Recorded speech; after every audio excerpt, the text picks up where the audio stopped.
మనసుకి పెళ్ళంటే అతిథులెవ్వరు రారమ్మా.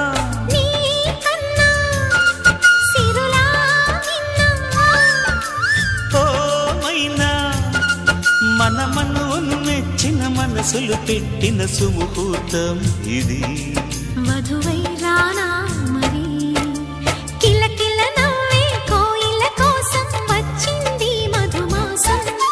మిలమిల మెరిసే చంద్రుడి కోసం తెర తీసెను సాయంత్రం. జోలగా లాలించగా నీ నీడ దొరికింది. కమ్మగా కలలీయగా నీ తోడు నాకుంది. ఎదవిల్లును వంచిన వాడే నీ రాముడు అన్నది మనసే. కుడి తలుపులు తీయక ముందు